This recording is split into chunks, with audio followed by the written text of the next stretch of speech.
the truth about channels and channeling.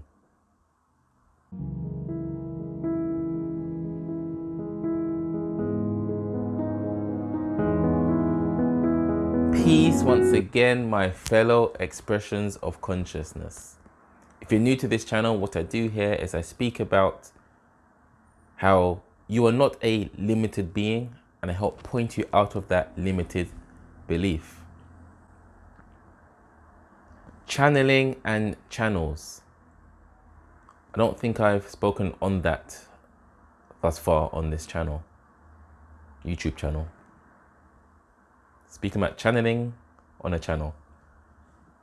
Does channeling actually work? Is it actually happening when someone says, I am channeling an energy, a spirit, a person, a dead loved one, etc.? No. Nobody is channeling anything. There is no channel at all. You are not a channel. I am not a channel. He, she, they are not channels. Let's look at this. There is only within your experience, I suggest, the knowing of experience. Meaning, there's the experience of your body. There's the experience of thoughts and memory. There's the experience of the world. There's the experience of non-experience, such as in deep sleep.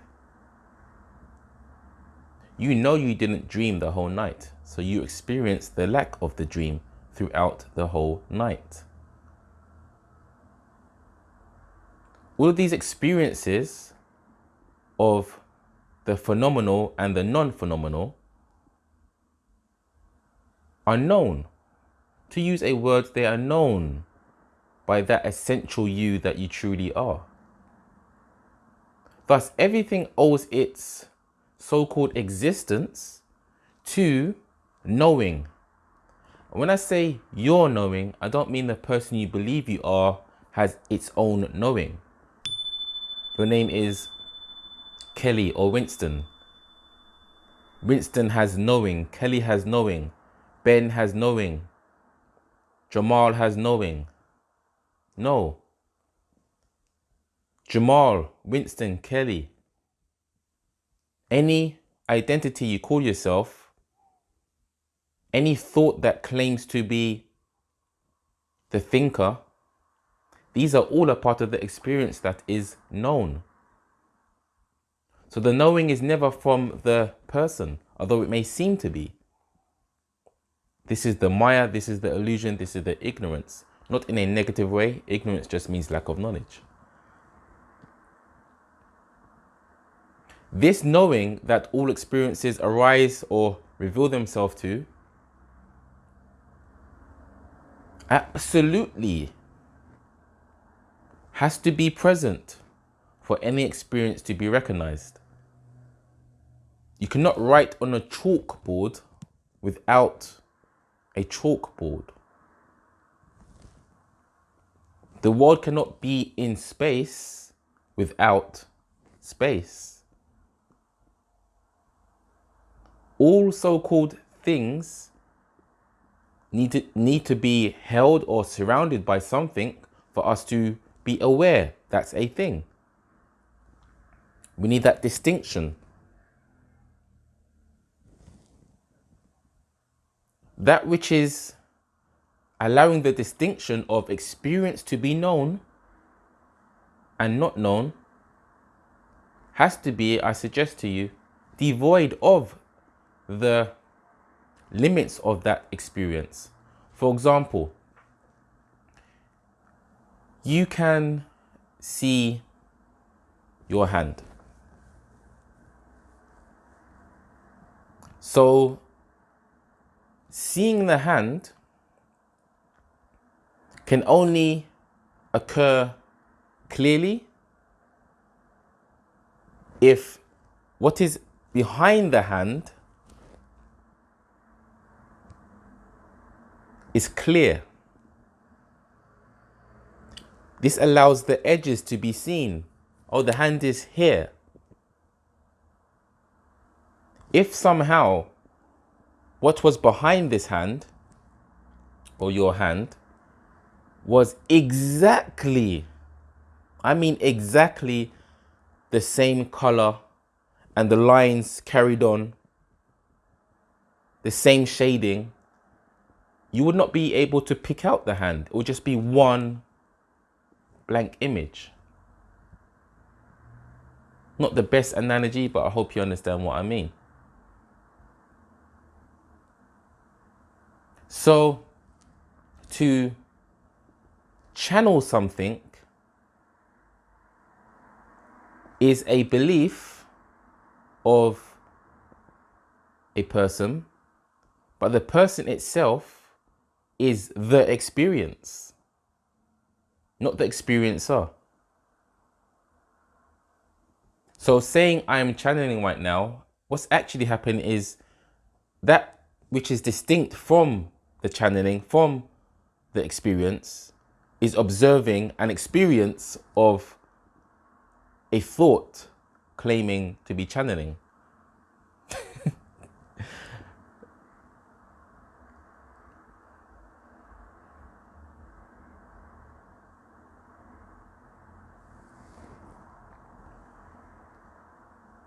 Everything is that which we call consciousness, yet consciousness is not a thing. So nothing is consciousness and everything is consciousness. Because saying consciousness is just due to our limited language, of course, our limited perspective. We call the state of being aware conscious, and everything is known to that consciousness, so we say everything is consciousness. But consciousness itself is just a word. And no word is what the word is referring to. A word does not refer to anything. Thought superimposes a meaning on a word. A word is, of course, just letters. Collectively, we give meaning. We make up meanings. Literally, we make up meanings for these symbols and say that's the letter C. It's just a symbol. I could say it's the letter Q. We could just agree that there's nothing in a line that suggests the letter is what we call it. Just as in English we have a B, we say B. In other languages, they pronounce it V, V, V.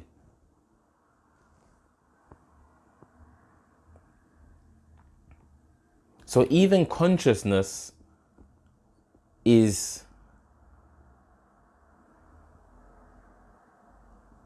unable to be perceived as an object. You see, you cannot see yourself. If you could see yourself, then the question would arise, what is seeing yourself? If this is yourself, how can you see it? What is seeing yourself? That which sees has to be behind to get the picture. If you go to an art gallery, my friends, you are seeing the art. You're not like inside the art and outside the art. You can see the art in front of you. The body is always in front of you. You may be thinking, oh, well, the back is not in front of me.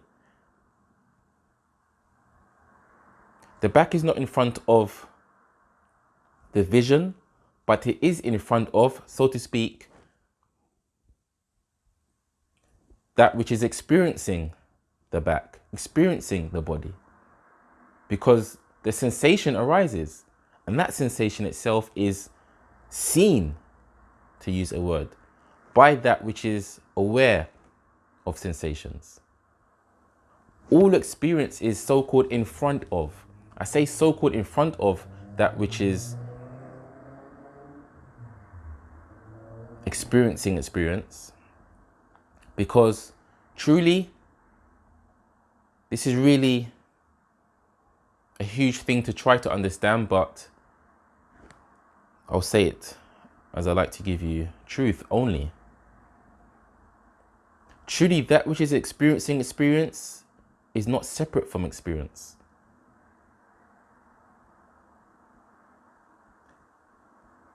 Because there is nothing that says, or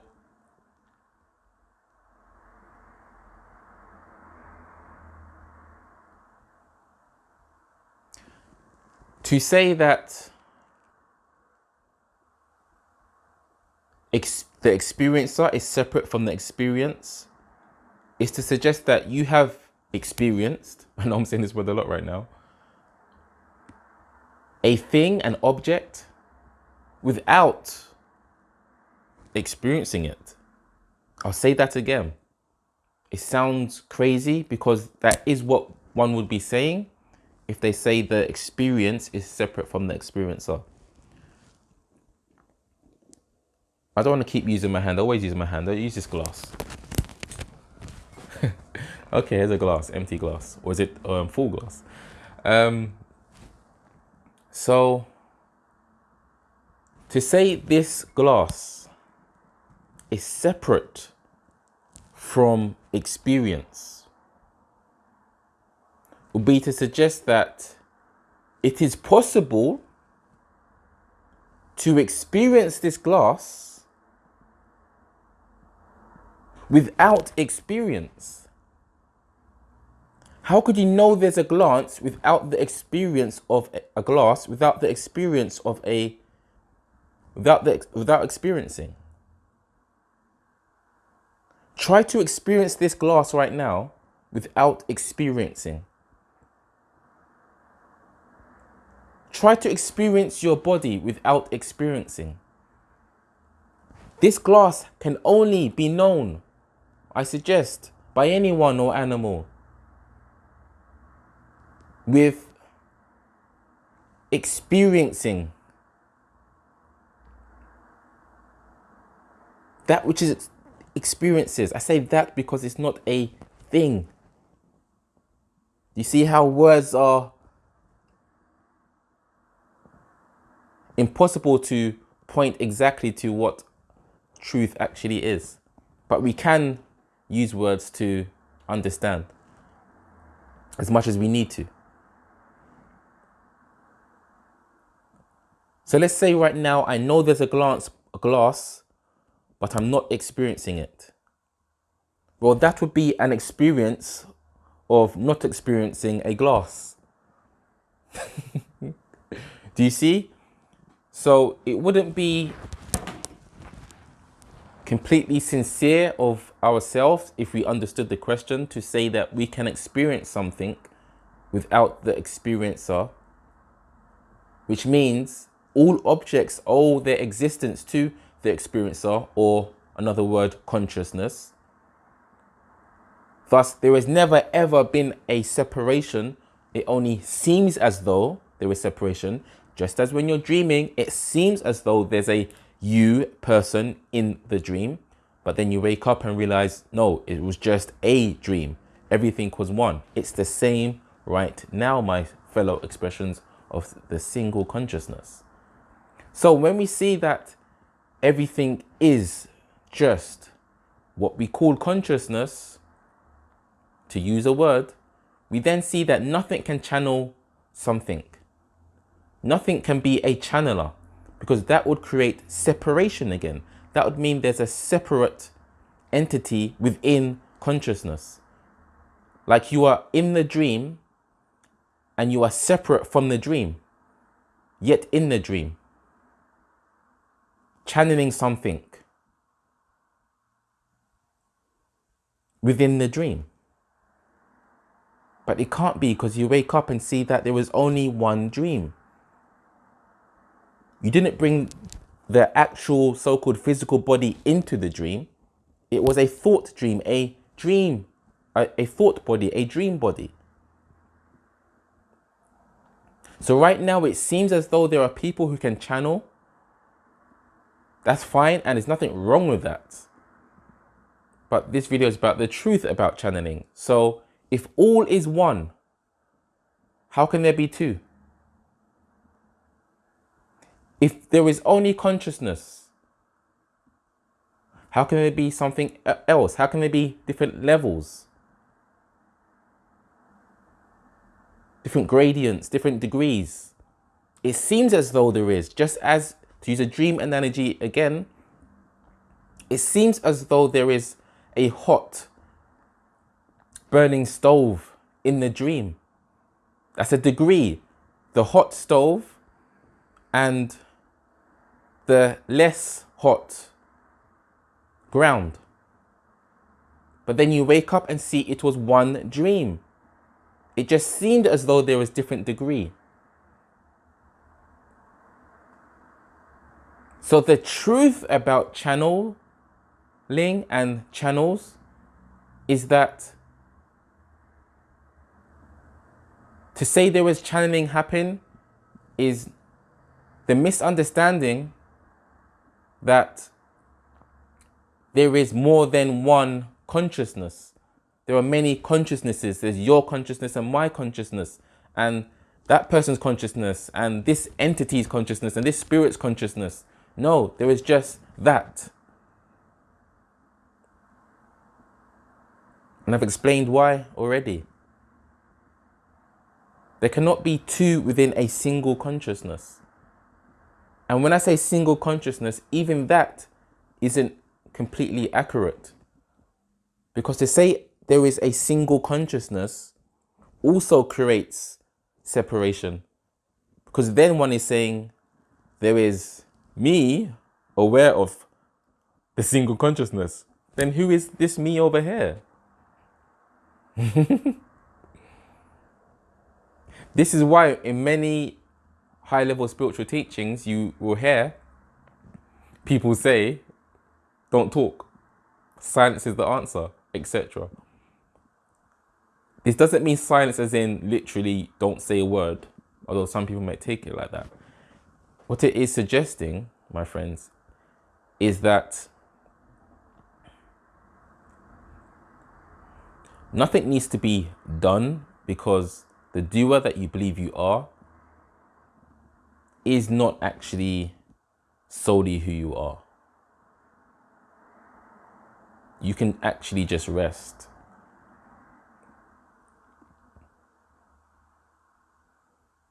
That energy you have within yourself that feels you have to do everything and creates anxiety and stress,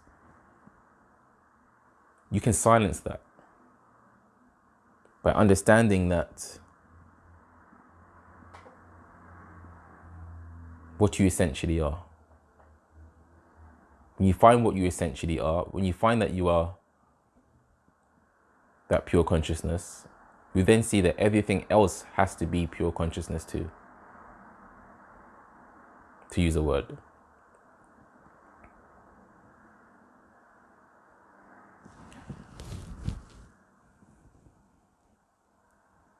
If I right now say I am channeling these words, that would still just be an experience.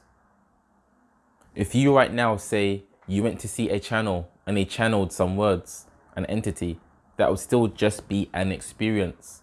As I've said at the start, what is that which is aware of the experience?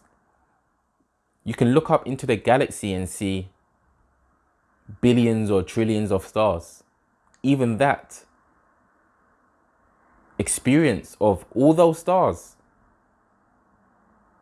collapse into the understanding, with the understanding that there is just experiencing. And experiencing is one. Regardless of what's in the experience could be of seeing two different things, seeing trillions of things, but that which is experiencing it is one. Just as you can have a billion stars on your TV screen, but it is one TV screen. Many words in a book, it is one book. Many bubbles in your bath, one bath. Many stones and pieces of sand on the ground, it's one earth, etc., etc. So this is not to deny experience. One can experience being a channel, experience being a channeler, experience channeling happen in front of them. I myself have experienced it too. I've experienced channeling. I'm not denying the experience of the one doing it. But again, this video is about the truth. Because now I see more clearly than ever. There is only one. Thus, there cannot be something doing something to something else. Because that would make 2 and 3 and 4. But everything you perceive is being experienced by one consciousness. We are all one, experiencing ourselves as a multitude of different beings. But our source is the same. Unity, that is yoga. Understanding that within complete unity, even the unity falls away. Because then we see there are not different things to be unified. That which is being sought on the spiritual path is always just single. True yoga. If you like the video, please like the video. Have a wonderful day or evening, my fellow expressions of consciousness. Peace.